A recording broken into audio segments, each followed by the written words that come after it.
back, guys. It is episode 5 of an LPL podcast. I'm joined by Slayer and Jay Beto. We are at the very tail end of Split 1 playoffs. And gentlemen, we got a lot of, surprises coming through for the bracket so far. Maybe not for Slayer there in the middle after what are you talking about? My team's in grand finals. My team's in grand Bandwagon. I'm sending Tarzan to your house, bro. He's gonna deal with you himself. But before we get into everything, gentlemen, how are we doing? Yeah, I mean, you kind of summed up my reaction. I think I'm still processing the feelings of the series that we saw the night before tonight. But hey, you know what? It's not an LPL playoffs without a fun lower gauntlet run team. So we got that again like Split 2 last year. Spoken like a BLG fan when BLG's already in finals. I'm stressed out. I want JDG to go to finals, and I thought it was going to be AL. I'm like, okay, yeah, they can take that rematch. That's good. And now it's Weibo, and I don't know, Weibo looked pretty hot. Who knows? That's the worrisome part. We can just go ahead and get right into some of the action here. So, does this work how I think it does? I have Producer some of the magic. Extraordinaire. Yep. Usually our producer is not here, or they are not here currently. So I am again having to 1v9 this one. So if anything looks bad, it's not his fault. It's mine. All right. Perfect. It does work. All right, so this is our now playoffs bracket. If you've only been watching LPL through this podcast, then you missed a lot. Yeah. Top side of the bracket, AL beat WE, JDG go to 5 games versus Top Esports, Weibo 3-0 IG, BLG NIP 3-0. It feels like all of these results at the end were where we thought they were. Maybe the 5-game TES series wasn't exactly the place we thought we were going to be. But gentlemen, if there's one series that either of you think, like from the playoffs so far, that you think is either the most surprising or you think is probably the most entertaining, which one are you guys picking? And Slayer, I'll go to you. Well, that's an interesting question, because I actually would have 2 different answers for each of your questions. I think the most the series to watch if you're looking for like entertainment value and like high level play and such in the LPL, that series to watch for me was the upper finals. For like BLG JDG was some of the most entertaining like actual league that I saw from our 2 teams, inspiring from these 2 teams. And then the most surprising one for me would obviously be the Weibo 3-1 over Anyone's Legend, especially not just because of the result, but if you haven't watched the series, go watch some of these drafts, because the real mar of me for these playoffs of LPL is, and I love it, is like we are getting very creative and wide open with some of our champion pool looks, and that series really defines it. I think a lot of Weibo's drafts have really defined that, for good and bad, through this playoffs run.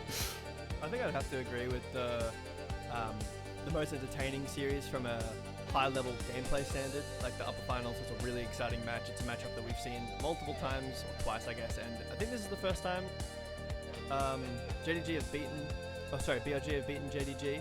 If I'm not mistaken, maybe they went 1-1. But this is a matchup that I've been very excited to watch through the regular season. But I think I'm going to combine your answer, Slayer, with my one, with the Weibo versus BLG as well, because BLG 3-0'd Weibo, and I'm thinking, okay, Weibo, man, these guys go to 5 against Top Esports.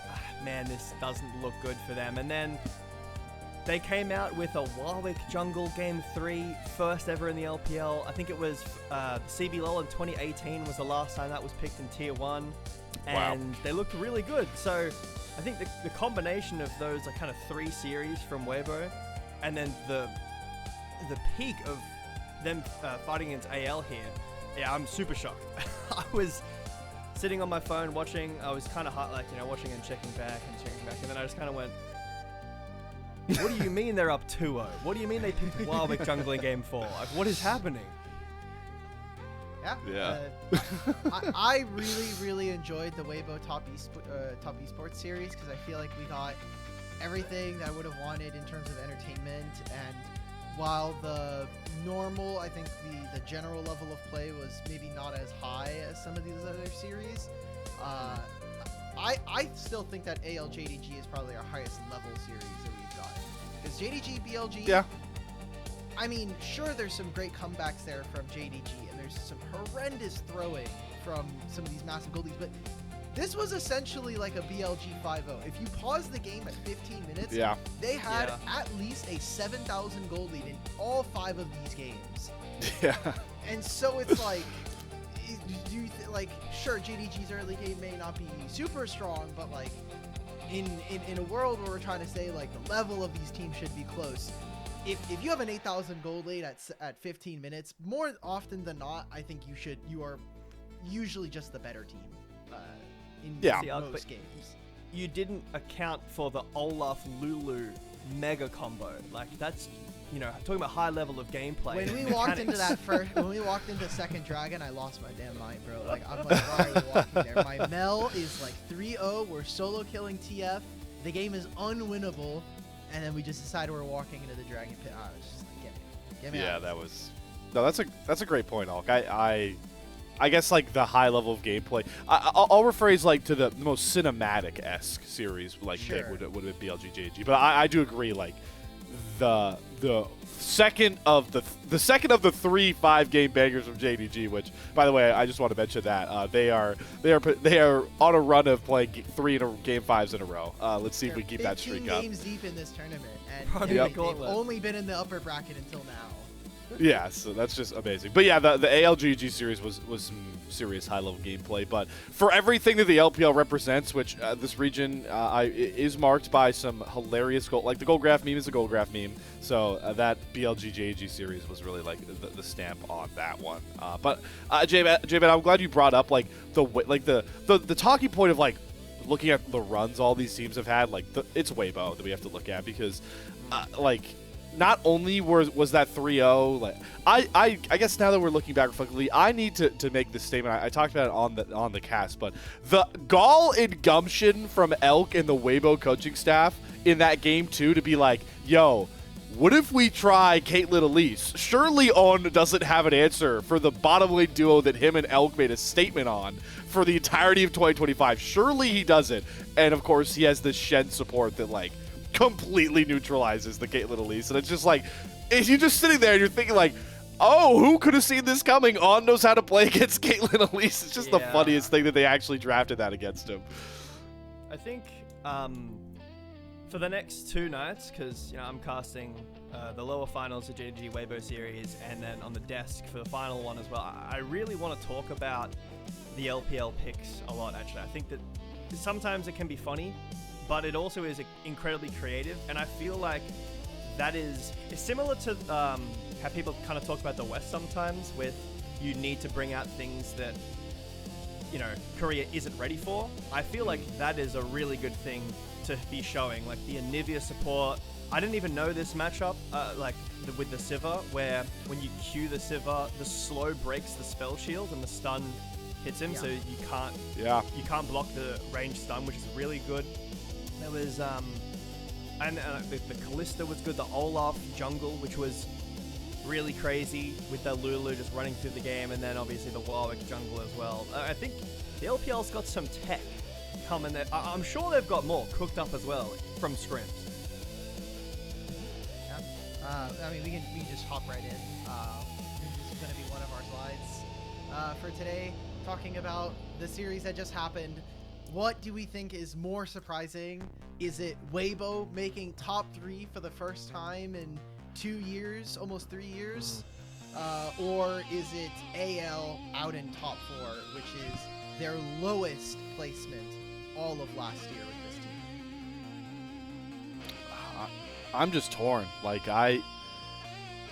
it's so hard for me to pick because like on one hand, this AL playoff run, we've understood that like this team is not playing to the level we expect from this 5. Like we have been, I think a lot of us have been painting the picture that like ever since the JDG series and even like with their series before the Weibo one, we were like Tarzan is running down games right now. Kyle is not playing as a level of a world caliber support that we hype him up to be.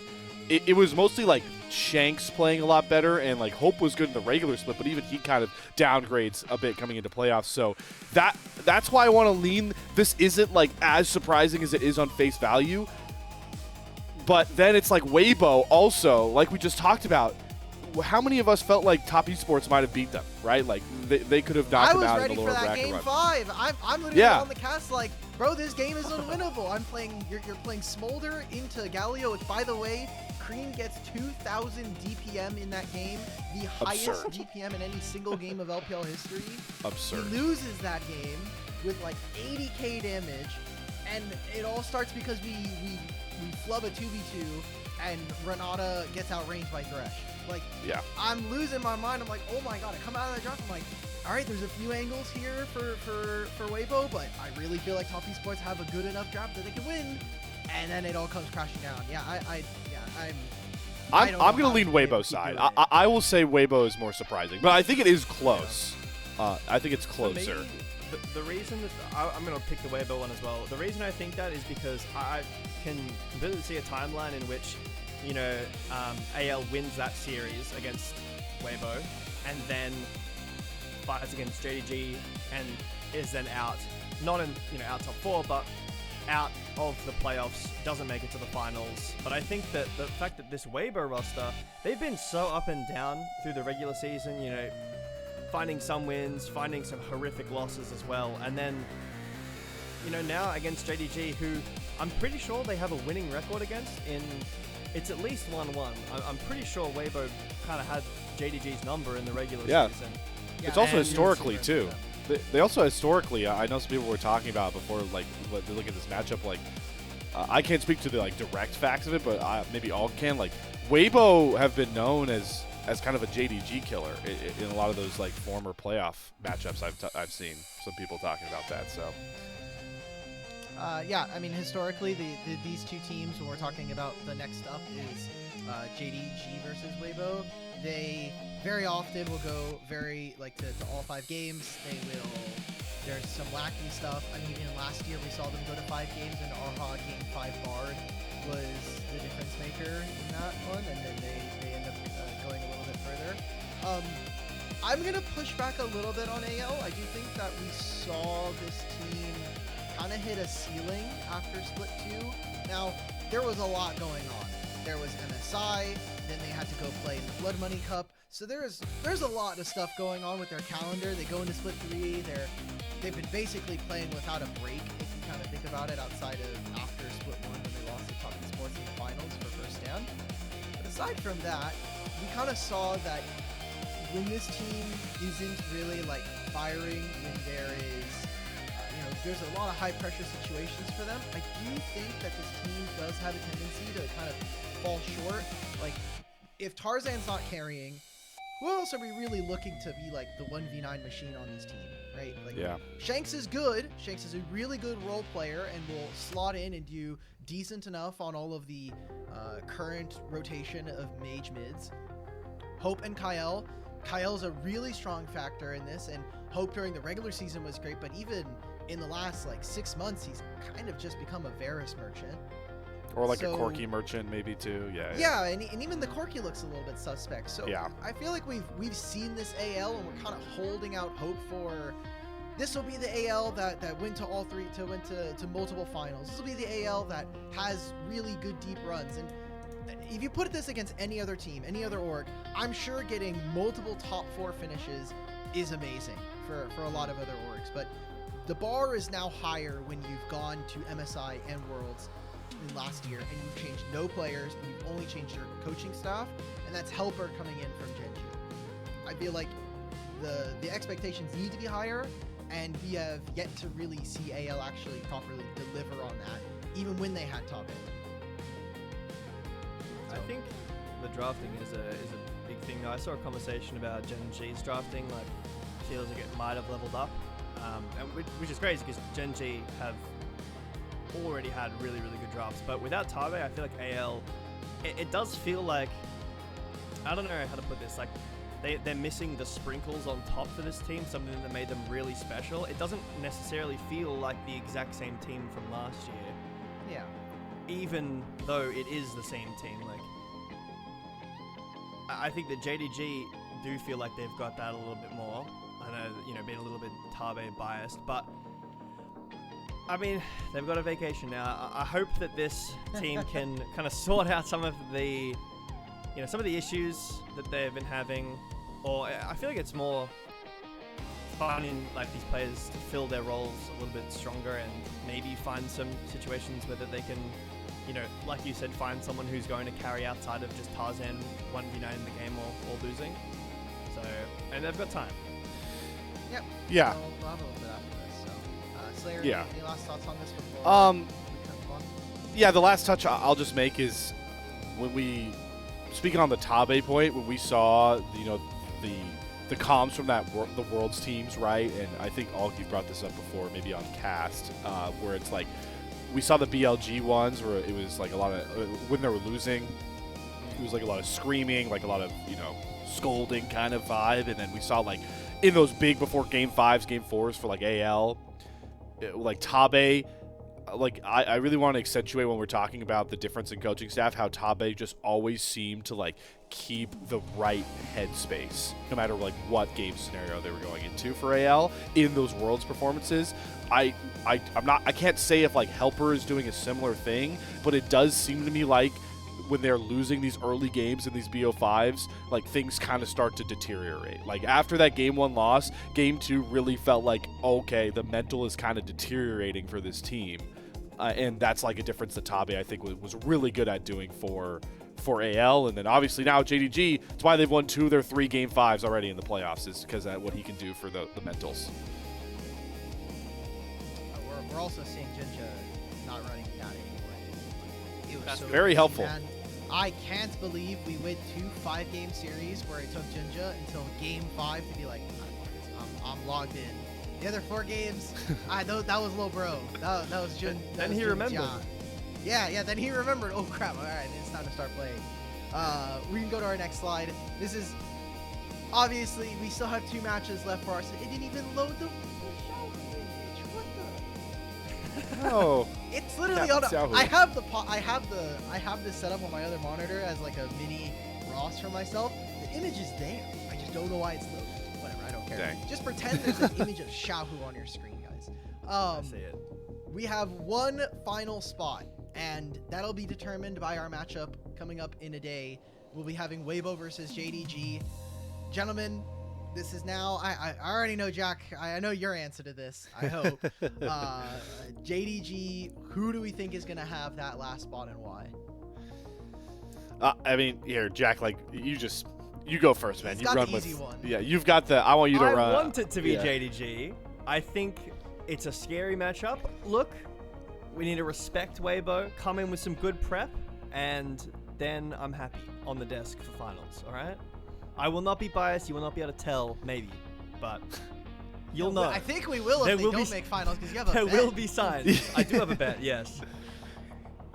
Wait, what's the, am I out of the Do loop? you Yeah, what remember is the bet? was? I don't remember. It was with Giant X Junlover in Twitch chat. And Oh. I said that if JDG made it to a finals, I would spike my hair up like Rockstar hair spikes on. Oh, on okay. it. So I'm on the There desk. will definitely be signs during the show. There will be Yeah. signs, but 51% leaning JDG. 51. Okay, That's it. a lot of respect over to Weibo. A lot of respect. I mean, I see why, right? The quote that is going to stick with me forever. I hope we all saw it. If you did, it was it Xiaohu talking about like what? I think they asked Xiaohu like what JJ was thinking in Game 4, and it's like I think he goes For the Warwick. He's like, yeah, I don't even know where that came from. Like JJ played like one solo queue game of it, and he's like, all right, I'm gonna pick it here. When your jungler is playing like that, bro, it's really hard to pick against the team. Like when the guy's just like, I'm a like second time like Warwick jungle guys that don't even stress. But no, I don't know. here's my thing, right? When we were talking about like the top 3 of the LPL, at least in my mind, the read so far through this playoffs for me was BLG is still the BLG of last year, where like they're gonna full court press, they're the best laning team, they're gonna get pretty big gold leads. Like that is what you have to deal with against BLG. AL for me was still like the really smart macro map awareness team. Obviously, that took a really big hit. That's what Weibo was able to capitalize a lot on. I do want to give them credit. Like, they had some really cool creative flank angles, especially in that game 2 to end it, to take the 2-0 lead. That I called it out. I was like, that's an AL map play. This is an AL TP flank pincer move. And then JDG, I think right now JDG are the best team fighting team left in the LPL. I agree. And that's why they're able to overcome like the multiple 7K deficits. It's like once you get into the 25-30 minute Dragon Soul Baron fights, like they're just locked, and it's really hard to beat them. Weibo, I don't know, man. I just think what impresses me so much for Weibo right now is it's not like one guy doing all the heavy lifting. Like in the regular season, some of those big wins, it was like, oh my god, Elk is getting a freaking quadra kill a dragon 1v4 to win us games. Right now, it's like JJ's playing really well. Xiao, who's really improved, especially on side lanes. He was like constantly picking Shanks off. Elk is now getting back to that form we saw in the regular split. The game 1 Ezreal was disgusting from him. And then it's Arha. You just can't give this guy Ezreal, man. Like, you can't. Like his hands are unmatched. It's like up there with Viper and Ruler. Like when he's locked in the hands, like he hands checks you on a champion. But then I really want to like emphasize finally, Arha is really impressing me because like he was a guy who we brought into this split talking about, yeah, I'm glad he got the spot back. He's pretty good on engaged supports, but in the evolving meta, that's kind of a one-dimensional thing. But what does he do in that last series? He plays a phenomenal Lulu in game 2. He constantly was polymorphing Tarzan on this Fed Nefiri, ruining all these team fights. He plays this Nami in game 4, which is like really well peeling on this champion. He hits like clutch bubbles, big tidal waves. If Arha can play enchanters and engage supports the level he's playing right now, like it's gonna be so fun to watch him and Vampire go for blow. So the fact that Weibo, it's not just one guy that's doing it, it's like everybody's contributing. It's hard to pick against that kind of team. So we're believing in the weebs. We're believing in the weebs. Is that what I'm hearing? Yeah, I mean, I'd say it's just so tough. You know what? You don't think the magic runs out here? No one believes. No, you know what? We're done. I will back it. I think Weibo are the last first stand team. I'll say it here. I love momentum, and I think they are clean enough in their early games right now, no matter the lane assignment, that they can put together enough games to take down JDG and to overcome that team fighting buff for JDG. They've got better tape on them as well in this playoff run. I'm willing to back the momentum and look silly here. Hey, JDG can ban Warwick at least now. I know. Well, so, where are you at, Hulk? I mean, like, what? Like, yeah. I still really like JDG's chances here. I think that some of the issues that I have with Weibo is that outside of that very first series where Xiaohu got a pentakill, he is, the word I've used is invisible. Another person on the show, Dia, has explained that he is more like fluid in what his identity for the team has to be from game to game. I just don't feel Xiaohu's impact a lot of the time. I'm glad we got to see the Yone because I was kind of worried he doesn't have very many options into his year, and he's usually not going to get access to this champion or Orianna. So I think that he has definitely taken a step up, but when he's getting bodied for what is 3 to 4 games out of 5 versus Cream, where he has an okay series versus Shanks, yes. I'm worried about what happens when you go up against Hongq, and then if you win that matchup, what happens when you go up against Knight? Because we already saw what happened when they played up against BLG. They got completely clapped. And my bigger worry is that if we do send Weibo to first stand, is it going to be competitive? Because we're gonna have jet lag. We're gonna be sending them both over, and not to mention, you already have your first game set up for you. Your first opponent as the second seed from LPL is Genji. It's already confirmed. Wow. I No, don't want to see valid. Xiaohu versus Chovy. I'm sorry. I don't need But that. just imagine the scenes if this guy could beat him. I'm just saying, like, imagine.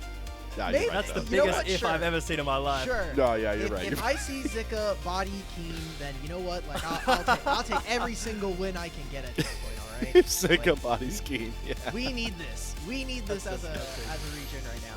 But yeah, I'm still backing JDG. I think that Fair. Xiaoshu's had a really, really strong playoff so far. I think that while I've had criticisms of Jinja, he comes up in the big moments when he needs to. He was outsmiting Shun throughout all of that series. And as long as Gala doesn't have a stinker series, again, like he did versus BLG, I'm more than confident that him and Tabe and the rest of the group can actually take him down. So I really want Fair. to see JDG because they're probably Fair. going to be the more competitive grand finals in comparison. I agree with that. Here, I'll say this: if Yeah. Weibo get to grand finals, they're getting clapped. I still think they will not solve BLG. So it's JDG might be believe able to. until they make the top two, and then we're. Hey, the question is to make the first stand spot. I'm back in the way, bros. Come on, I got back the way, bros. With my Are we point, allowed to Grips. have a 3-0 finish in LCK and LPL? Like Gen G No. 3-0'd Fear X. We can't also have a 3-0. Because then Yeah. the best finals was Europe. That's not allowed. True. Yeah. True. It- Well, you know, we can. Maybe wasn't blame LCS. that one. It Can wasn't we? LCS. Yeah. Busio was there. Yes. Anyway, there. let's move on. Oh, no. Oh! There it is! Thanks. Xiao. What's up, Xiaohu? I don't know why that Hey. happened. All right. So Hey! we wanted to revisit this real quick because we technically did have our top 6 kind of finish in this order, except for 1XN. We'll just God start damn from it, top to 1XN. bottom. If you missed this was I think from episode 2. Yeah. This would have been Slayer's 80 carry tier list, and this was, you know, I think halfway through the split, or at least like week 1 going in. So now that we're kind of going through this, do you still feel like Viper is in not only a tier of his own, but is at least ahead of the competition? I mean, I think yes. I think he's had a phenomenal playoff run. I think he has leveled up monstrously, especially like. First of all, as much as Elk has played really well in that last series and in the lower bracket, like if people want to come at, like, if we're gonna have the conversation of are there people that we're gonna put on Viper's level, it can't be Elk, because Viper did dirty things to Elk in that BLG Weibo series. That was that the most. TBQ was not good. No, it was not. Especially that as like, game 3 they handshook to just lose with Sivir Yubi, but like the guy was hitting like Mystic shots through turrets at level 3 to kill off Elk. I think he killed him in like 4 minutes. That was gross. So it's not Elk. If people want to argue Gala, I welcome it, but I just refuse. Like Viper, just every click is correct right now, man. Like every click in so many of these fights is so precise. It's so on point. I think I was honestly griefing a little bit putting Viper on his own lane in the regular split. It was definitely just the Viper glaze. He wasn't playing at a level to this caliber. I am more reassured now how he's been in this playoffs that he deserves to be in that tier by himself. Yeah, I spoke a lot about. I was very vocal about my issues with Viper through the regular season. It felt like him and the rest of his team, like they just weren't connecting together. He was getting caught often. There was a ton of fights where it seemed like BLG had an idea and Viper had another idea. There was like one in, I know this is Demacia Cup, but where he's getting solo killed by, I think it was Haichao on Akali. He just finds him in the backline and just insta-kills him. And like, yeah, it's Demacia, but you're still together as like you don't have Knight, but On should still be able to help you and peel for you. And anyway, that continued a little bit into the regular season. Now I feel like that hasn't been the case as much. I think that the Elk placement does really get carried by his performances on Kai'Sa through the regular season and some other champions as well, but Valid. those do really put him in MVP lane. I think Gala has been the most consistent AD carry in the LPL so far this year. I think he's had solid games, like performance games. He's had,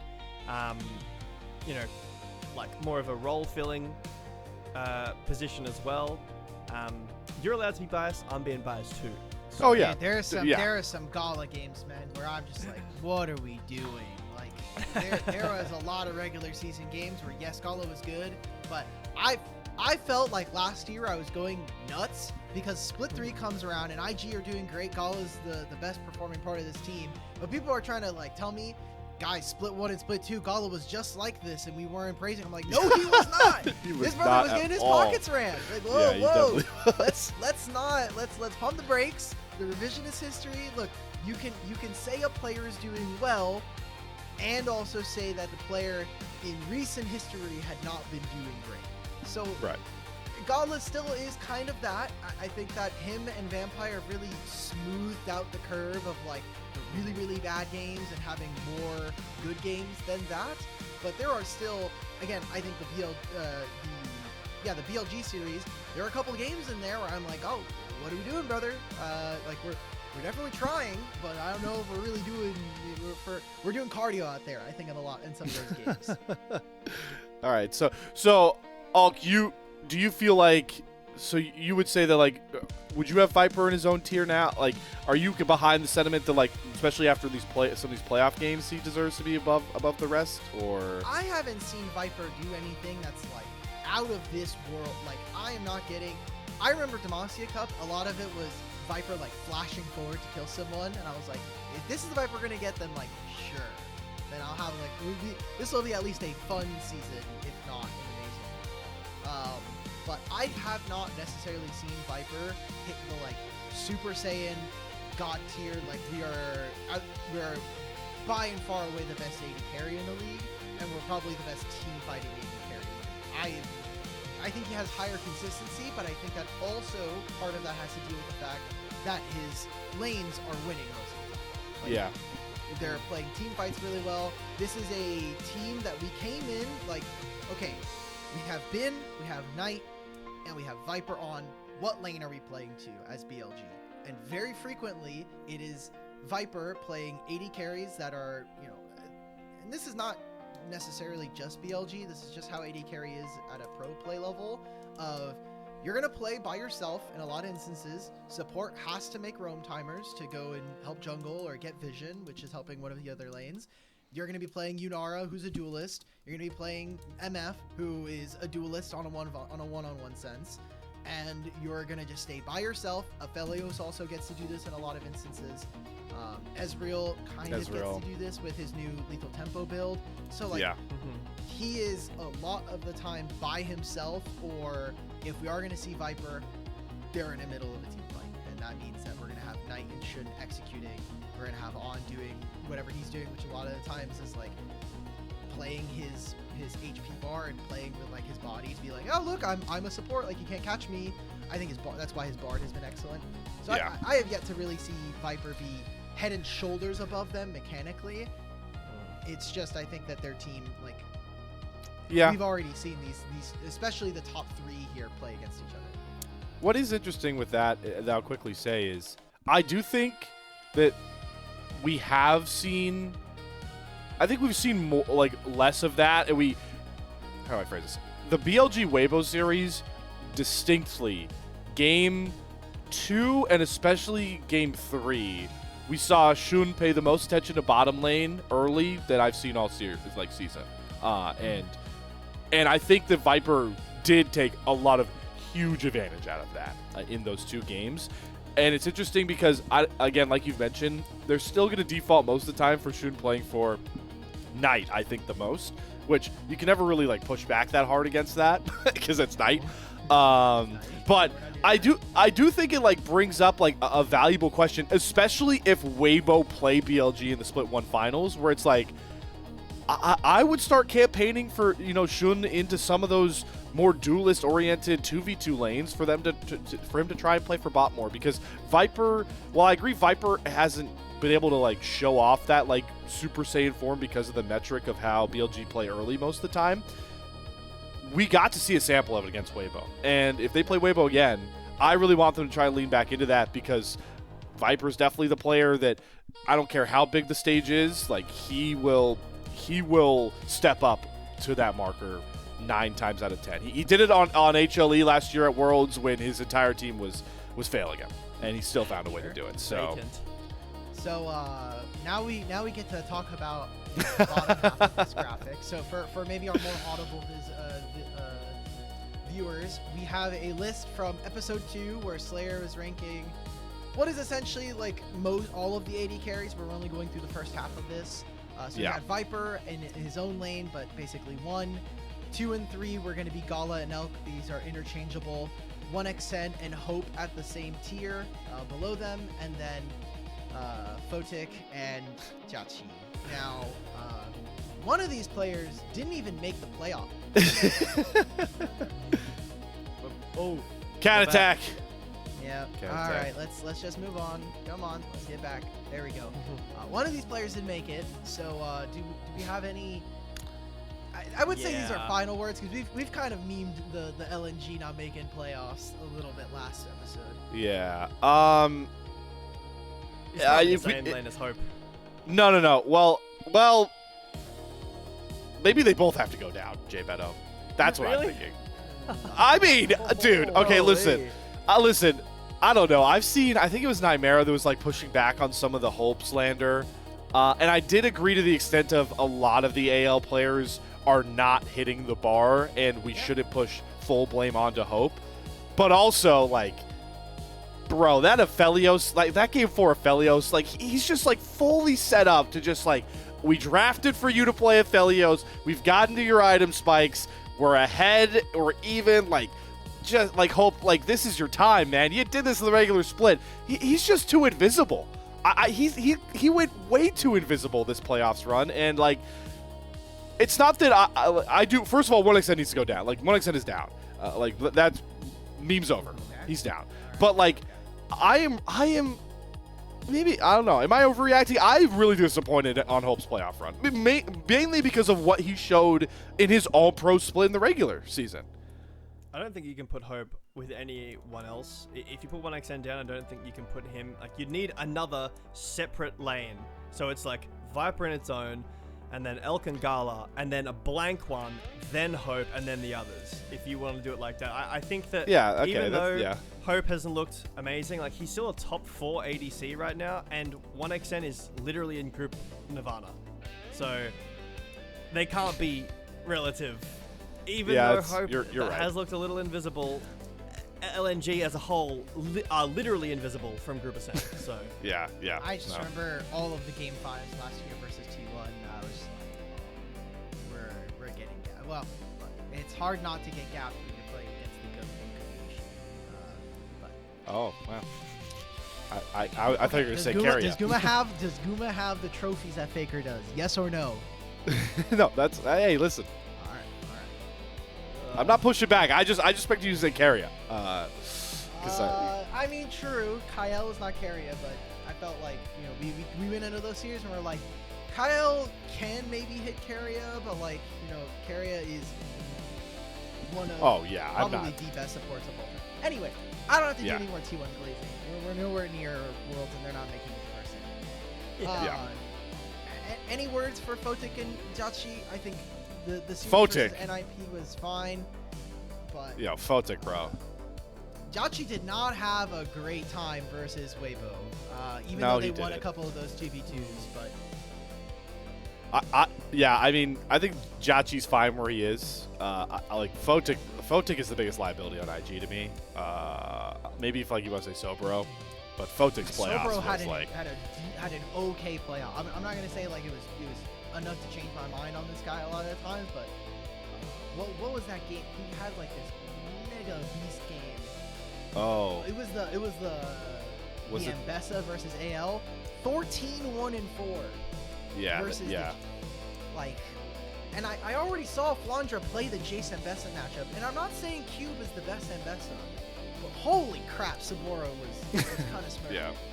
No, but Photic was the worst performer for IG on a lot of their post-regular split games. So, like, I don't know. I think the way I would re-tier this right now would probably be kind of what I think Jack kind of nailed it. Like, it would be Viper, and then it's like a little drop, and then it's like Gala and Elk, and then there's like a clear lane of nobody, and then it's like Hope.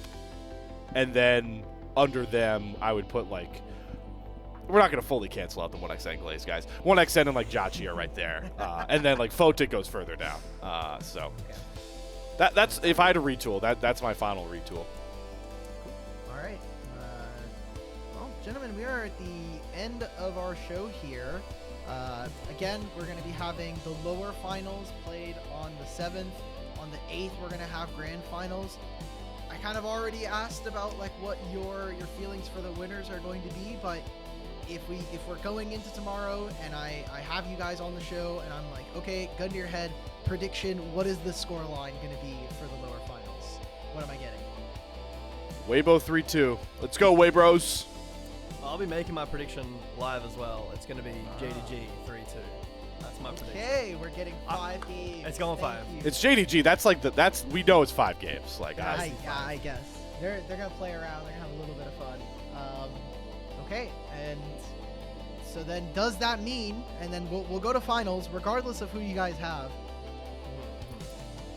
Slayer, yeah. How many games? How many games? Well, that's matchup dependent. Alk battery. You can give me both. You guys can give me both. If you, 3-1 BLG Weibo, 3-2 BLG JDG. okay. I think BLG Weibo is another 3-0 unless Weibo really turns it up.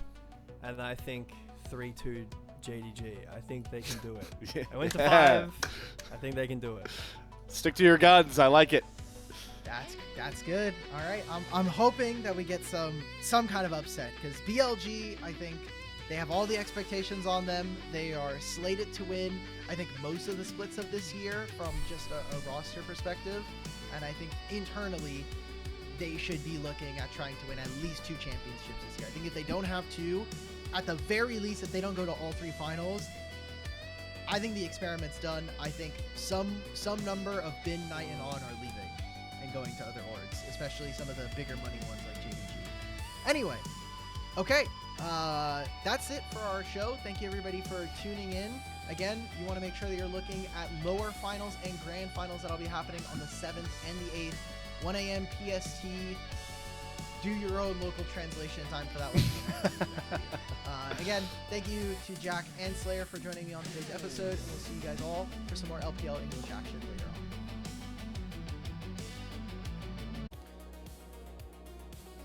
Hello, everybody. It is episode 7 of an LPL English podcast, and let's just say we could just break it immediately, guys. We won an international. We're so back.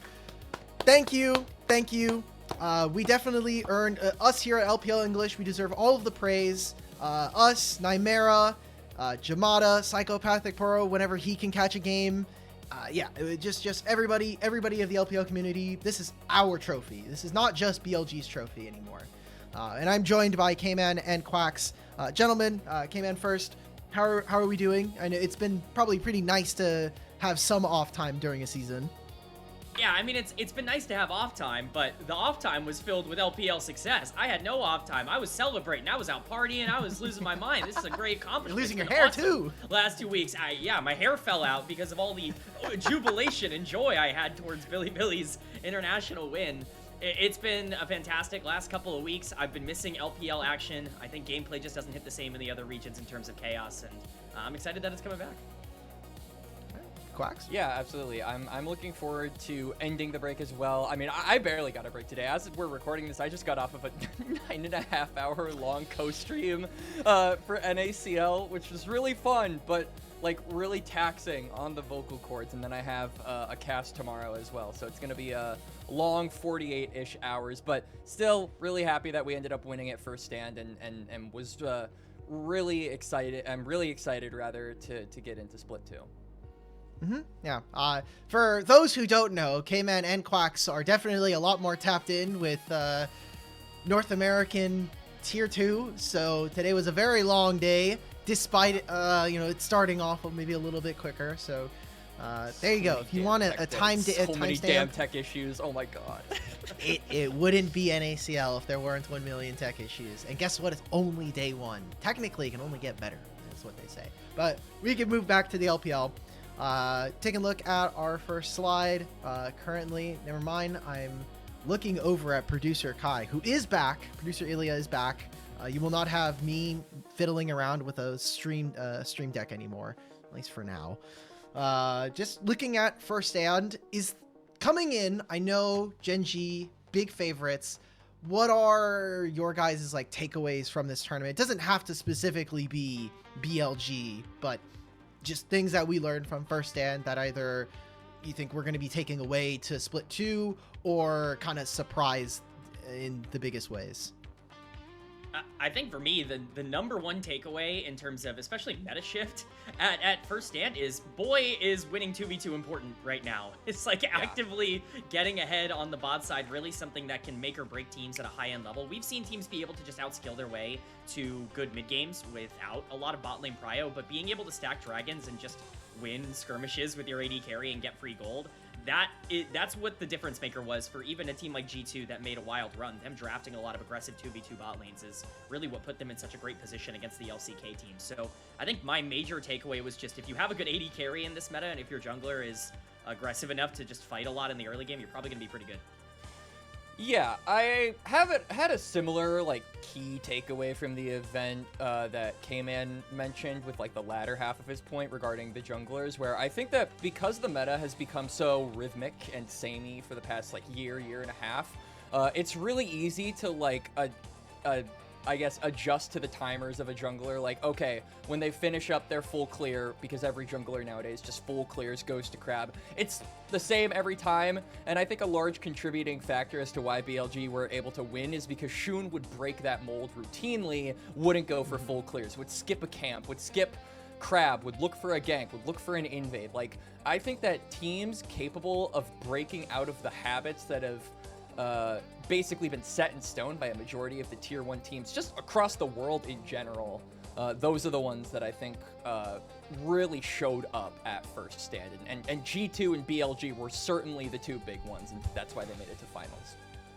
I think that is the most surprising thing coming out of this tournament, because I remember, and just even the shift from January to March now, you think about how we've talked about the jungle so much. It was, okay guys, if you're not full clearing, we should unplug your mouse and keyboard. You guys are trolling, we need to be fighting. And then there was the evolution of fighting over the second scuttle and getting level 6 and getting your upgraded smite. And then we just saw that completely, like, I always think it is super fun kind of following like the different changes, because once that change has actually been in the game for a little bit, at least, like they haven't changed like jungle timers all that much. And with the pet, it's like, okay, it was always there, but obviously the reward incentives were different. But once you had the evolution and more of the popularization of fighting over the second scuttle, then it became, all right, at 5:30, I know you have two options. You can go to the scuttle, or you can go do something, or you can go hit dragon. What are my options there? Like, what can I do to like maybe break that mold? And for Shun, I think this is such an important tournament, because for forever he has been known as, I'm the personality guy. I might not be the best jungler in the league, because I'm playing in a league that has Tarzan in it, and JJ on occasions, especially with the playoff runs that he had. Yeah. He's never known as like the guy, but I think we do have to do a little bit of, you know, is there some revision that we need to do? Because he came in and saved their Worlds run all the way back in 2024. He came in and saved this team when after 2025 it looked terrible, and I know some people might say that is also partially due to, you know, Bin maybe getting his confidence back, Viper coming into the team, but this was very closely, probably, if not definitely, Shun's best tournament he's had his career. Yeah, Shun, and he still didn't win Finals MVP, by the way. Just saying. It was super close from what Jat said. Apparently, amongst the entire international broadcast community, it was Bin or Shun, and it was. They didn't reveal the exact number, but it was, I assume, a very small margin. Neck and neck, yeah. Yeah. If Shun was a little better in that game 4, I think he gets it. But Yeah. I think, he got the Baron that won them the game. I don't know how much better you gotta be. He did, but up until that point, that was a really messy. The way that series ended was insane. Like the Yeah. TP from Bin, we're fighting like 3v4, 3v5, flank, teleport, and then Camille hookshot over the wall to kill them all. Like, dude, I was like, they actually end the game here. This is insane. Like, this is hilarious. It's the most so BLG beautiful. way they could possibly end a tournament is a random I know, pick from like- Bin flying in from nowhere. Like that's just a smite Baron and then a Camille fly in. Seeing him Bin on the also had a Camille and the phenomenal Jax game too. three. Yeah, I mean that like Jax his game style. was- Yeah. I mean I- he's awesome. Like I even Giga remember Bin has been in full form since playoffs. I think I can say that confidently, right? Yeah. Yeah. He got Finals MVP domestically for a reason, and I mean the whole playoff run, he was phenomenal. Ever since whatever happened in the middle of the regular season, he has clearly been more locked in than he's been in a year and a half, and it has caused BLG to be a true contender for the best team in the world. Yeah, and I even remember saying about that Jax game, like, out loud. I was watching by myself, and I was like, I really don't like this Jax angle. Like, I do not think that Jax, in terms of the draft, works very well. I even typed it in, like, the LPL production Discord because everyone was watching the series. And then I just remembered, oh, this is Bin. Like, this is Bin's Jax. Who cares? Yeah. It's got aura points. So, yeah, that's all you need. I think it was Kira, who is another person that does content around the scene, and he was like, I do think there's an argument that some people in the league community do forget that, like, there are just confidence players, and there might be a conversation that Bin after 2024 Worlds kind of lost a little bit of that, you know, goes to 5 games versus Faker multiple times now. He's had chances at becoming a world champion and has kind of failed at. Obviously, Suning is one of them. And then you look back at 2023 Worlds, which was just like an extreme heartbreak. Somehow we lose to the Shy in semifinals. So he comes back with a super vengeance.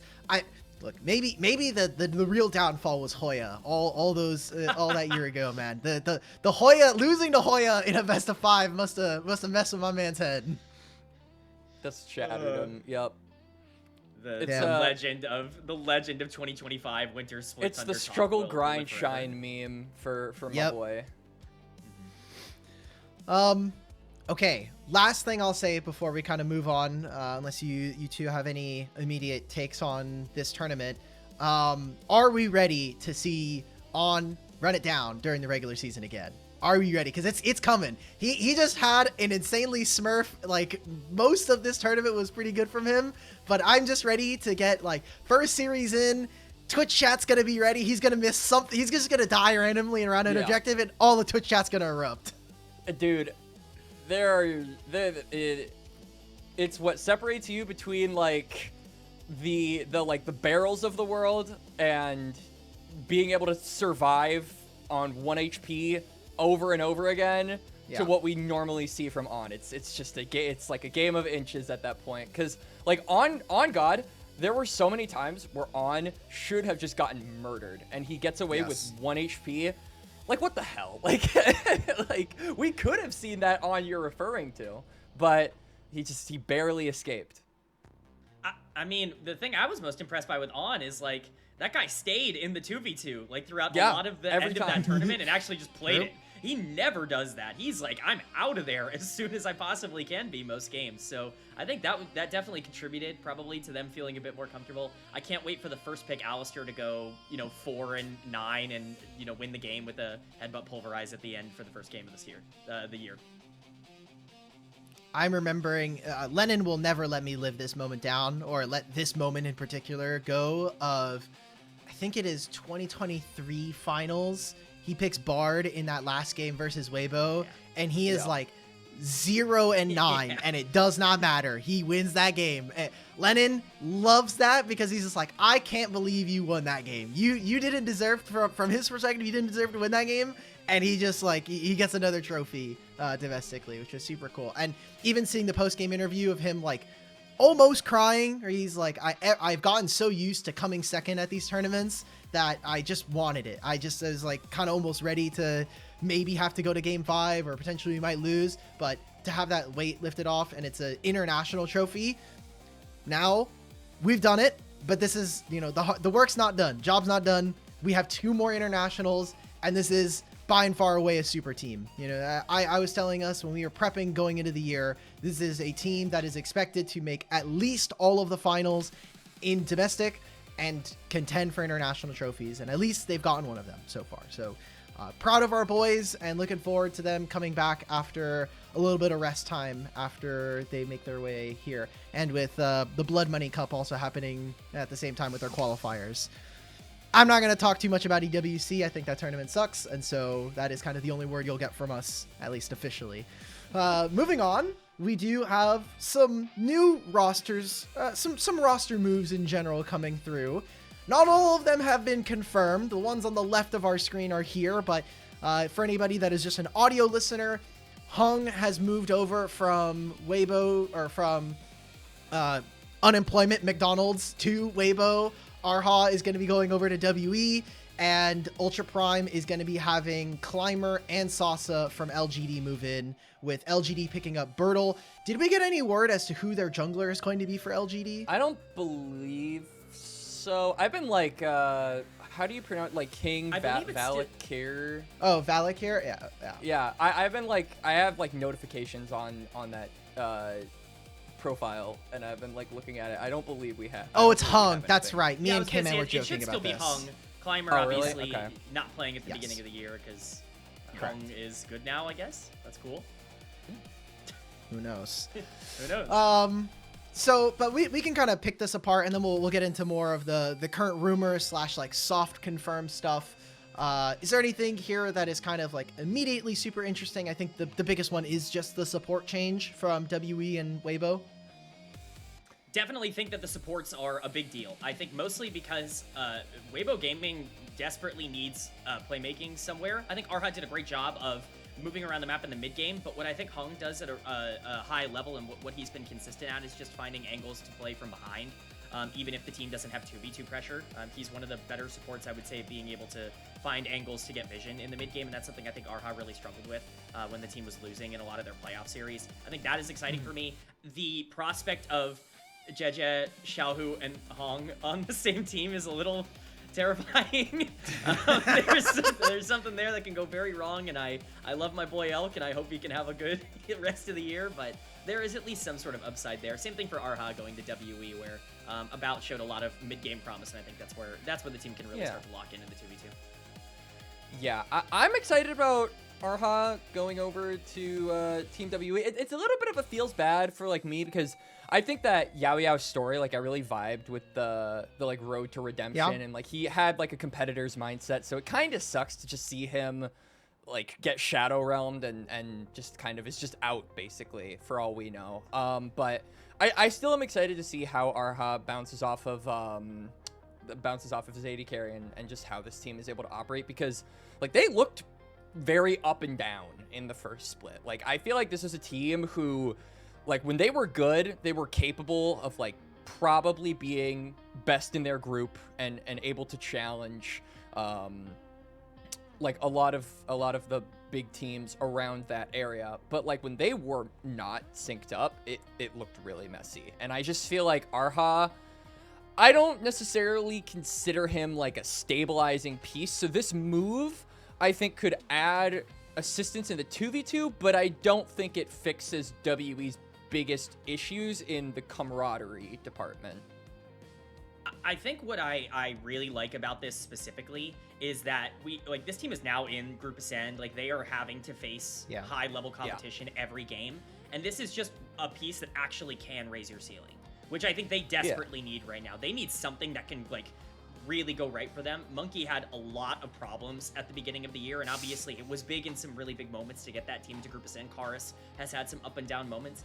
You need to make sure that at least 2 or 3 of these guys can really feel like Group Ascend level players, and I think Yao Yao, while it, a solid enough support, I think had a decent first split here. Arha brings a floor and a ceiling that I think just makes sure that WE is going to feel more comfortable now that they have to play better competition. Yeah, I agree with that. Yeah, I think Hung, it's so weird because Weibo finished 3rd off of a run that is really great, but is unfortunately just like I think hampered or maybe put in a weird light because of the allegations currently. If you missed out, Nio is currently under investigation for match fixing. There is no current ruling on it, whether or not he is innocent or guilty, but that has basically come and I think put a lot of Split 1 playoffs with a little bit of an asterisk, because if they were playing to win and in the spots that they were, we might have seen Top Esports at first stand, potentially over JDG. That could have been something that happened. But who knows? That's not a scenario we have to worry about for now. And Hong domestically has always been like fairly decent. Like I even remember last year, Split 3 finals, Jackie Love and Hong looked like the better bot lane versus Elkanon for most of the season. And so it's always been internationals that have been the point of like concern for this player. And kind of like what Quacks was saying, or Quacks and came in were saying, I think that Arha makes this team way better. Like Yao Yao definitely got to that spot, but they brought in a support Dorian that was going to potentially replace Yao Yao at some point. They were ready to move on from this guy and wipe their hands clean and call it a day and just let brother ride off into the sunset one last time. But he made an improvement, and then they got 6-0'd basically, BTFO'd out of playoffs immediately. So I'm excited for WE, even if they are probably expected to not win very many series in Group Ascend this season. Ultra Prime, it's unfortunate that we have to see Liang Chen and Grizzly leave. It was clear that Grizzly was probably one of the better players on this team, but Saber kind of just became the only player that consistently was able to generate anything. And Liang Chen had a lot of really big question marks, which kind of sucks that he doesn't get more time in the league. Like, you played one split, and you don't even play that very many games in Group Nirvana. Yeah. So... yeah, I mean... I feel like it's tough for me to put Ultra Prime's issues into like a summary, because there are a lot of them, and I don't necessarily think that's a summary.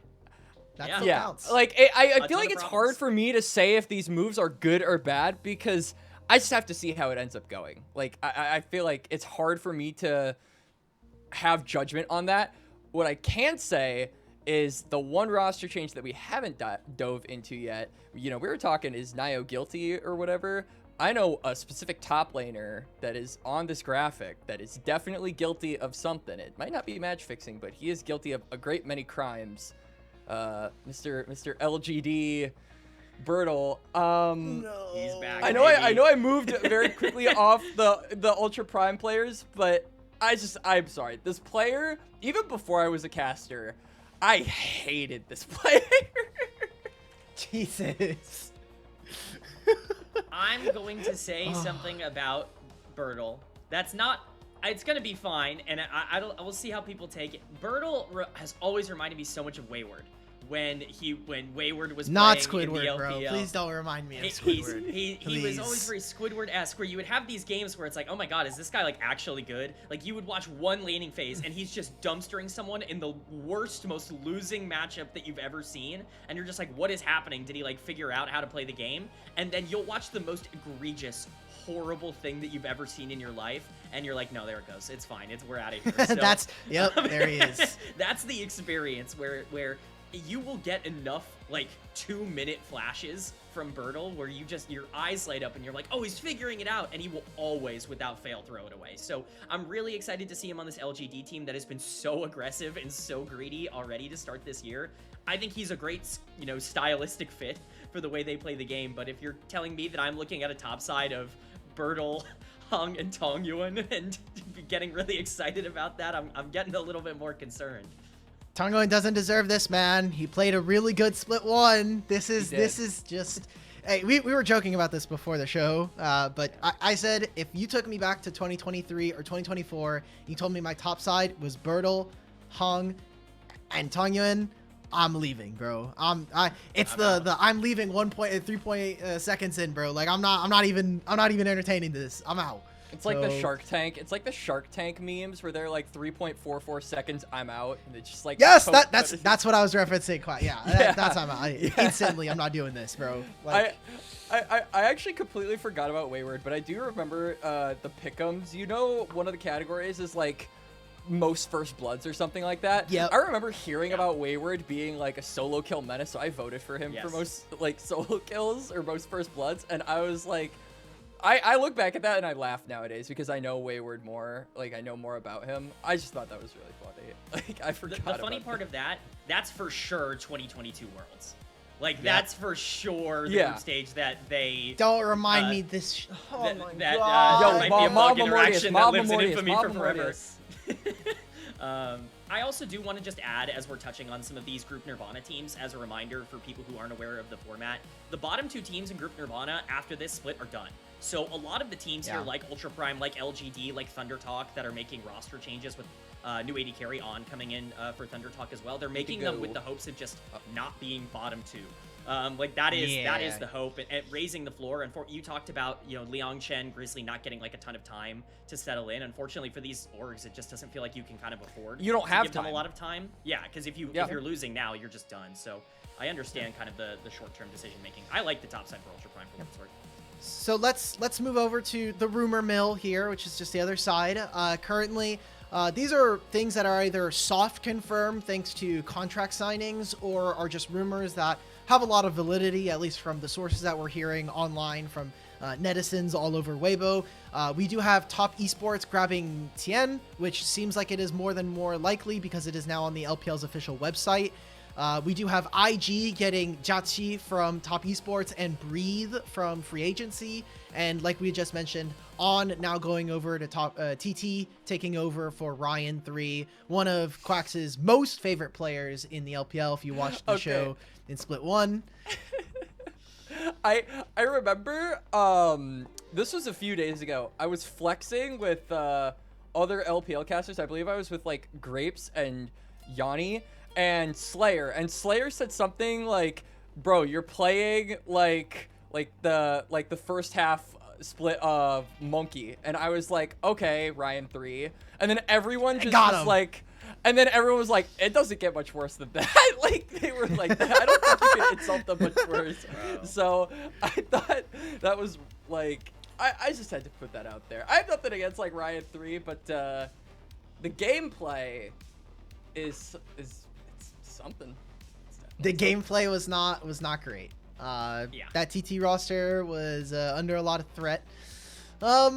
Immediately, is there anything here that's like super explosive? I know that we have a lot of Invictus Gaming rumor stuff kind of popping around, and with the acquisition that was just made of the parent organization of IG, it is becoming more and more likely that maybe not this year, but next year is going to be a very, very big period for Invictus Gaming. Like, if we thought last year's super team was big, I think that with the influx of money that they're going to have going into 2027, they're probably trying to just set themselves up to have, you know, hey, let's make Group Ascend in Split 3, let's make Group Ascend in Split 1 of next year, and then we're going to splash out for, you know, as many big signings as we can.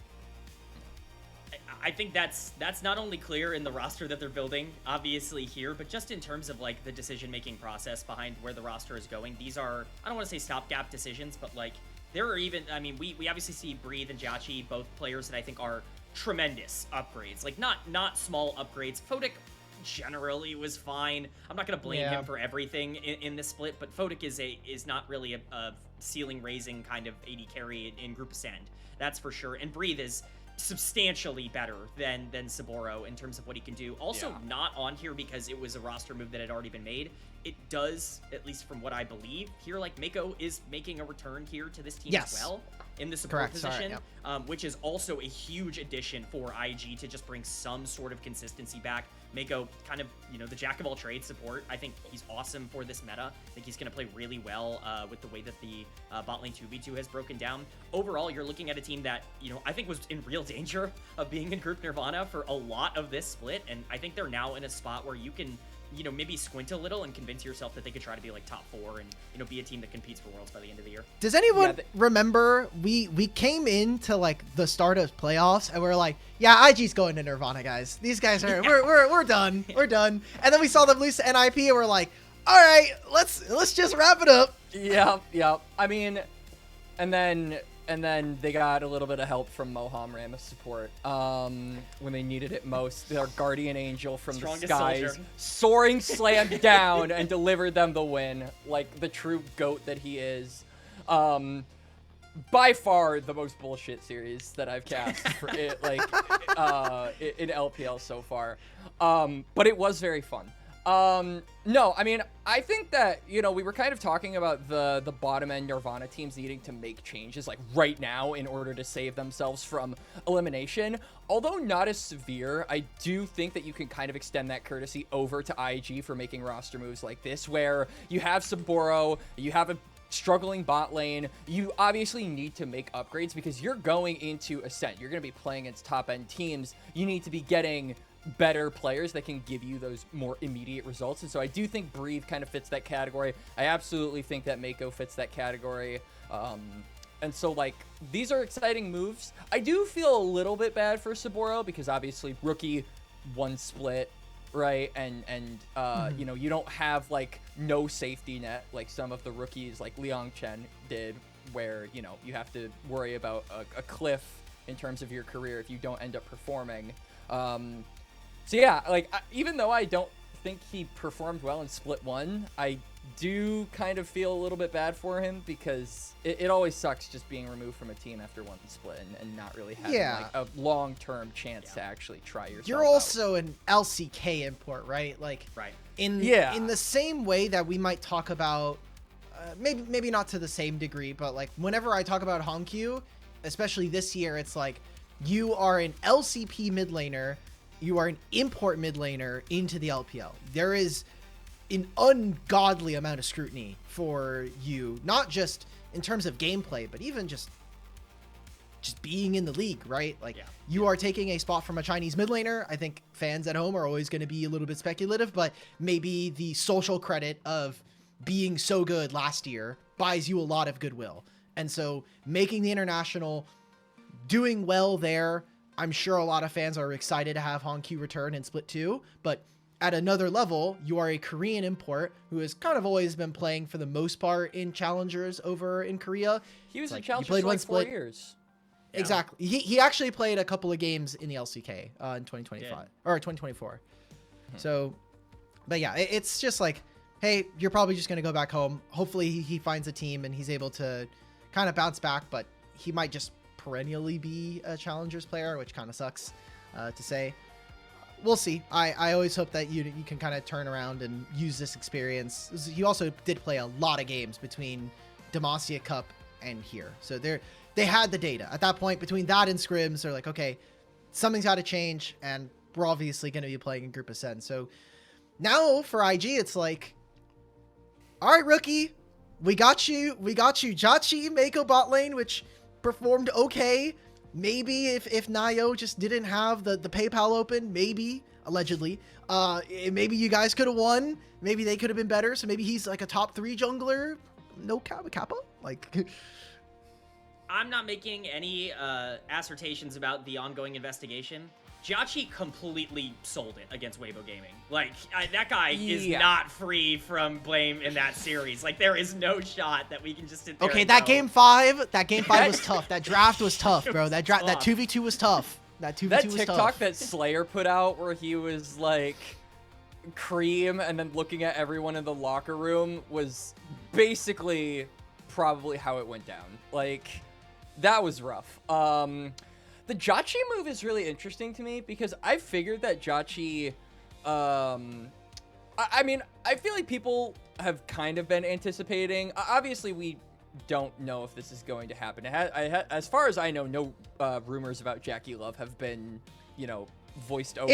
It's essentially soft confirmed that they're gonna have that Jackie Love is back. Okay, so Jachi was just kind of like, okay, I felt like people were kind of considering him like a placeholder, which really sucks for Jachi, just knowing that no matter how good you are, like, Jackie Love is just right there. And all things considered, I am glad that he's at least ending up on an Ascend team, because I thought that Jachi, while inconsistent, like, I still think the fastest way to improve is to have higher tier competition. And so if he wants to improve, these are the teams that he's going to be able to do it against. Yep. So hopefully we get some. Do we think that any of these changes? Okay, so we can just go into IG and then we'll start to wrap up the show. For Invictus Gaming, do we think that this changes very much? Do we think that this improve? Like, they're going to be going into Group Ascend. We look at some of the other teams that are kind of going to be here. Obviously, Group Ascend, if you don't know, is going to be Anyone's Legends, BLG, Invictus Gaming, JDG, Ninjas in Pajamas, WE, Top Esports, and Weibo. Where do we think IG lands? Let's say the ceiling and the floor. Where do we think that these two teams are going to be? Or this team, sorry. I think both of those are now raised considerably with these roster moves. I think they're probably the biggest winners of this entire cycle from my perspective. I think before this, their floor was 8th. Like, their floor was bad. Yeah, I think now their floor is 6th. I think that is still a reasonable outcome for them. I think that there is a chance that the... I mean, it's WE and NIP. Anything can happen. Yo, Care could be the best mid laner for 2 weeks. Care and Karis could have all pro caliber splits. You know, that incoming, right? Like, I think their floor is probably 6th in terms of how this group goes. I think their ceiling genuinely is like 3rd or maybe like even higher than that if things end up going really right for this team. It really just comes down to that middle of the map. I mean, Rookie needs to figure out, you know, whatever was going on in the winter split, but Breathe is a consistent like top 2 or 3 top laner in the league, consistently making worlds. Mako is arguably the best support in the entire region's history. These are notable additions that are in good form as recently as we've seen them. I think IG is like a true threat now. Yeah, I mean, I'm maybe a little bit more pessimistic on the rankings. Like, I do think that the floor is definitely 6th. I do think that the ceiling, I would probably say, is like 4th. I don't see them being able to crack top 3. And like, to the Rookie point, I think Rookie started looking pretty good toward the end. I think that like, particularly his Rise was really good at being able to constantly link up with Wei. Like, like, he would Realm Warp to a side lane, like, every time that ability was up. And every time it happened, I was like, okay, someone's dying. Like, we're going to dive tier 1 tower, kill someone, and then Rookie's going to get the kill. He's going to TP back without losing anything. And, like, they would just do that, like, on repeat, like, every game. So, Rookie dictated the state of the map really well toward the end of their split. And, like, I think on top of that, Wei had already been doing that. So, like, those two players I'm not worried about. I think Breathe is an upgrade. The biggest question mark for me is just bot lane. Like, how is Jotchi gonna, you know, fare up against the rest of the Ascend AD carries? Because the pool in that role for LPL is and always will be really stacked. So that's just how it goes. Okay, so then I guess my next question is, who is the top 3 then? If it out, like, let's just BLG 1, and then we'll do 2 and 3 here. What do we think? Because now I'm curious if they're going to be 4th. Who are the teams that they're losing to? Because I think that AL, now that they've lost Helper, they might be a lot worse. They were already like not performing incredibly, not just in playoffs, but even in the regular season. Weibo is still going to do Weibo things, I fear. Like, who is replacing Helper? Is it Teacher Ma? That's so Teacher Ma would already be on the roster. I think the last thing I heard was that it was going to be Teacher Ma and Big Way, which I'm not super excited about the Big Way point. Sure. Because I think that matters. I will say, like, you know, a little bit of a spoiler, I guess, for the primer video that I'm making. But, like, I think it's a clear big 3 in the LPL. I think there is an expectation that JDG and, like, AL will have some regression. I think that they're, you know, JDG was already a team that had some inconsistencies in the regular season. I think it's totally possible that they step up and get top 2 again, but I don't think it's a guarantee that this team is top 3 in the same kind of way that, you know, they were this split. They were the 4th seed for a reason going into the playoffs. So they can just be a little bit more inconsistent in that, you know, phase. I do think top 3 is BLG, AL for me at number 2, and then JDG at 3. I would just expect, I can't bet against Tarzan for an entire year. Like, he's going to have some bad moments, but it's just really hard for me to put them below 2nd. I think that 4 is a really interesting conversation, though. I think you could really win anybody there. I agree with K-Man. I would actually swap JDG and AL. I think AL is going to be 3rd. and I think JDG will be second. But like, yeah, who is middle of the pack is Wait, so going are we to be saying just top as- esports is 5th? I With think they're- 369, Tien, Cream, Jackie Love, and Fun. Are we saying that they are 5th? I have them 4th right now. I have them 4th. Yeah, I would have them 4th. I'd have Weibo 5th, and I would have IG 6th. Dude, you're spoiling your prime. I know video. the whole list is gone, but if you watch this, it's a sneak preview. Congratulations.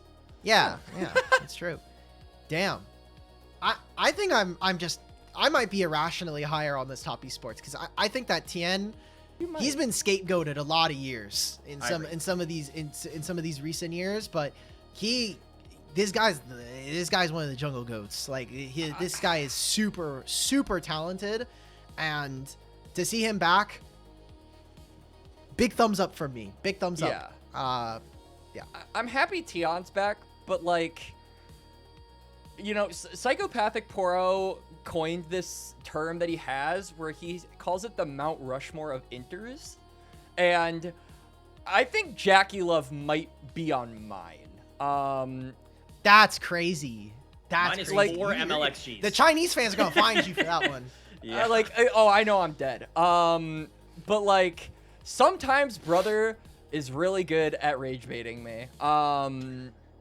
It's just how it goes. Like, I like him as a player, but like, he's up and down sometimes. So it's hard for me to gauge what level he's at because it's been a little bit since we've seen him. We didn't see him all of winter, right? Who knows? Sure. I mean, the thing about Tien is he's the greediest jungler in the world. Yeah. And he's good enough to get away with it. Like that's just what he gets every objective on the map. He doesn't trade anything. He never cross maps. He fights all the time, and he always wins the fights. Like what is there? Sounds like a what's there perfect not meta. Sounds like a perfect meta for Tien then. Him and Shun, bro. Him versus Shun is gonna be a lot of fun, dude. Imagine our top 3 junglers: Shun, Tien, and Tarzan, bro. Like I'm about it. I'm about it for this season. Yes. Cool. As we kind of close out on the show, we are going to do another segment that now that we can do more reoccurring segment here. Hopefully, we're going to learn some Chinese. I have had to. I'm trying to put more people on the show to learn about the culture and learn about the region in which we cast and commentate and analyze. So today, for everyone at home as well, you can practice along. We're going to be learning League of Legends, and for a special guest, we brought in our own interpreter, translator, production goat. We've got Ilya joining us on the show. Ilya, come on through. You can use your mic. It's not going to be mine. You're unmuted still. Hello. Today we will be learning some Chinese. So, yay! Okay. So today's word, or I guess phrase, will be League of Legends. This word is 英雄联盟. 英雄 means hero or legend. 联盟 is a coalition or a group. And so a group of heroes is a League of Legends. Legends. Woo! I love Arcane. That they're gonna put that in Arcane 3, bro. What are we, a League of Legends? Puts on sunglasses. Oh, the misery. I love that cap, bro. I'm sorry. Okay, all right, we can All right. move on. So we can break this down into 2 halves. The first half is the word hero. So 英, 英, Oh, ying, ying, 英, Ying, 雄, Xiong, 英雄，英雄. Ying Xiong. 英雄。 xiong. Quacks, there's more of like a G, like at the end. 英雄. Ying Xiong. Yeah, there you go. 英雄。英雄 means hero. And so if you watch the Chinese cast, you'll hear them talking about the different 英雄 that they will pick. And then the second half is 联, 联 联, Lian. 盟, Mung. 盟 Meng. 联盟. 联 Meng. Lian, Mung. And then all together now. 英雄联盟. Ying, xiong, 英 Lian, 雄 Mung. 联盟。 There you go. All right, Mr. L. Yay. Do we really want to try to write this? Because it's a phrase. Okay, I'll leave this up to you guys. Do we want to practice actually trying to write this? Oh Because boy. the last time I did this, when I did I this feel with like if we K-Man say and Lennon, no, it'll be majorly disappointing. So I feel like we're obliged Yeah. because I will have to run to get a pencil real fast. Okay. Yeah, same. Okay.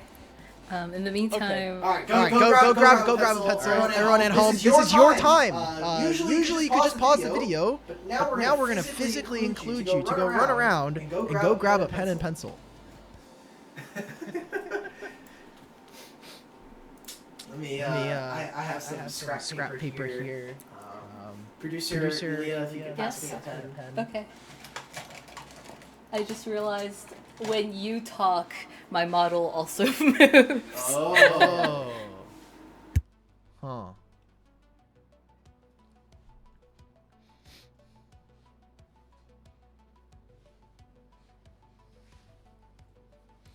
It's fun. I might just edit this out when I think about it. I'm ready to get pencil. Yeah. Yeah. Or I might just like speed it up. I'm back first. I win. Yep. That's okay. Yay! Welcome back. I was so close. Barely beat me. I'm wearing For shorts free and a on the hoodie, don't podcast, judge. K-Man? I know, right? I didn't expect All to right. stand up here today. Okay. Okay. You knew we were doing this section, so Yes. oh boy, here we go. Oh gosh. So you start with, this is the grass prefix that goes on top of the word. Can you put a real quick screen screen cap cap of the word up so we have like what it should look like? And then we can have like an an important. important. Yes. Okay. Okay. Good luck. Good luck. I think I can. Yeah, there we go. Oh. Okay. You want to just use the cursor tool up there. My screenshot is gone. I was trying to remove the black dot, but Jungle diff. Don't I know it? I can't paste. There we go. There we go. All right. All right. Okay. That's the word. This is complex. Yes. I'll Yeah. let the podcast know that I had something easier prepared, and then K-Man and Quacks wanted to learn this. So, we'll begin Hey. with the top prefix. Chinese writing always goes top to down and left to right. And so because this word has a prefix at the top, as opposed to on the left, we'll start with the top here. And then here's the...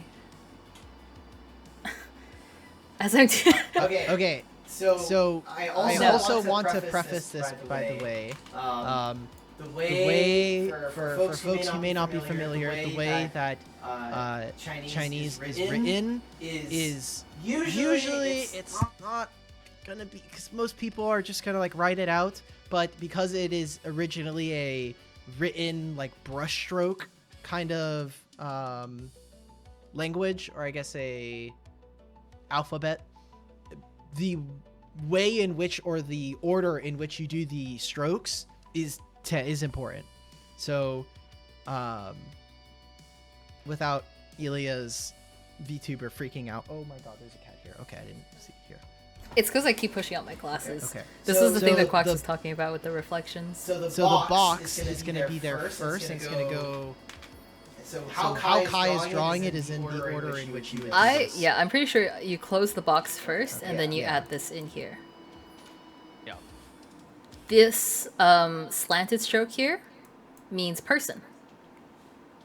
Nice. Nice. All right, and then for the second half, we'll start with the prefix again. Can you do the second part, the lower part again? Yeah. I'm also doing this with my mouse.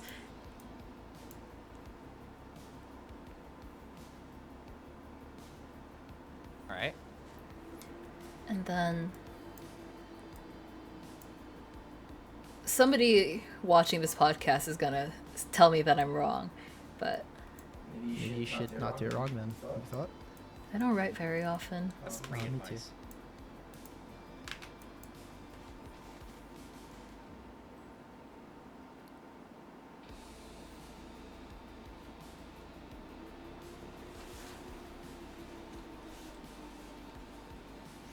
I hope writing this on the back of a FedEx envelope is not going to dox me. All right, and then we'll move on to the second half.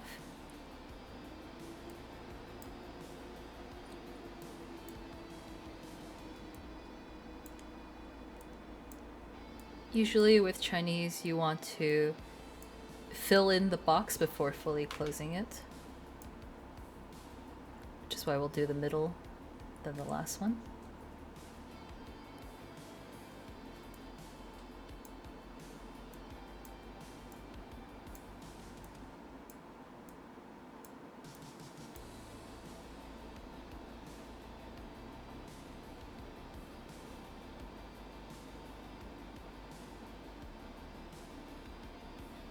Okay, and then for the last character,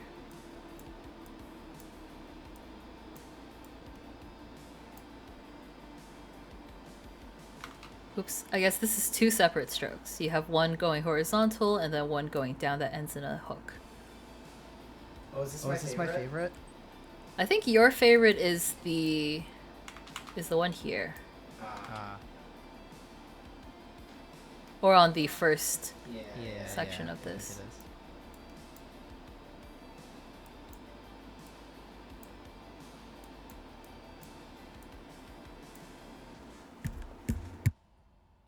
And ta-da! All right. All right. Now, does everybody remember how to say this? Yes. Yes. Ying. All All right. Fuck. Fuck. Yin Yin xiang. xiang. Ying Xiang. Yan Mong. meng. Lian You Meng. got it. Oh my god, Yeah. dude. Never mind. Remember with Unedited. xiong, it's an O, and so it's not xiang, it's xiong. Xiong. Xiong. Okay. Ying xiong Ying xiong. lian meng. Lian Meng. And there you go. Cat. Ta-da! Oh, man, your eyes your are eyes so look so good. Oh, hi, baby. Okay, that concludes our Chinese lesson. So thank Okay, you for wait, Okay, having wait. me. I didn't see. Did you guys show the camera? Oh, yeah, your- true. Yeah, your yeah, work? yeah. All Put right. it in there. Mine looks like shit. Mine is worse. I promise. I think I think yours is is actually low-key kind of better. High key. It's this way. It's in reverse. Do you guys want evaluations? Yeah. Okay. Actually, Can you grade? Can you give us a tier list? Do I Actually, at this is least perfect get a tier list. This is D? tier listing. Did I get a pass here? If If D is I- passing, that's an American education system. Dude. Yeah, I was gonna say D is not a pass. I Ran think out of a bit of room on the end. I apologize. I would have to go Elk, Cayman, and then Yeah. Quacks. Wow. It's It's biased. biased. Yes. How do you pay this guy? Let's go. Let me see here. I think I I can. did pay this guy, and I still lost. At least you're not You last. can- I don't know. A lot of Chinese character writing, you'll see grids kind of like this for you to write on. Oh, true. Oh, true.